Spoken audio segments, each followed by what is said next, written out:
রোহিত থেকে অক্ষর প্যাটেল প্রায় সব ভারতীয় ব্যাটাররাই 2 অঙ্কের রান করেছেন, কিন্তু একজন ছাড়া, তিনি রবিচন্দ্রন অশ্বিন। সতীর্থ রবীন্দ্র জাদেজার সঙ্গে ভুল বুঝাবুঝিতে রান আউট হয়ে যান। সাজঘরে ফেরার আগে জাদেজাকে উদ্দেশ্য করে কিছু বললেনও, যা তাল কেটেছে কিছুটা হলেও।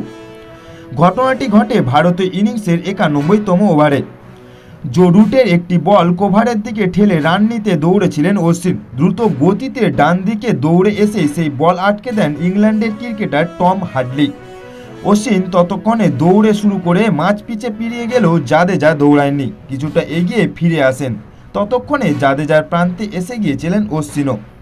হাডলি সহজেই বল কুড়িয়ে উইকেট কিপারে বেন ফোকাসের হাতে ছুঁড়ে দেন। ফোকাস অশ্বিনকে রান আউট করে দেন।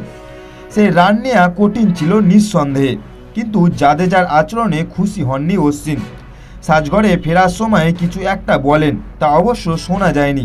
মনে করা হচ্ছে আউটটি হওয়ার পর ক্ষিপ্ত হয়েছে সতীর্থদের উদ্দেশ্যে কিছু বলছেন তিনি। একদিন আগেই অশ্বিনের ভূয়সী প্রশংসা করেছিলেন জাদেজা। বলেছিলেন, অশ্বিন যদি এই টেস্টের 500টা উইকেট পায় তাহলে দারুণ হবে, আশা করব সেটাই যেন হয়।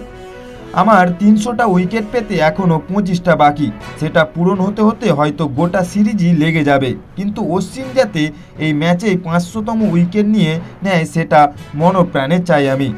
তো বন্ধুরা, ভিডিওটি ভালো লাগলে একটি লাইক, কমেন্ট, শেয়ার ও সাবস্ক্রাইবারের বোতামটি প্রেস করে পাশে থাকবেন। ধন্যবাদ।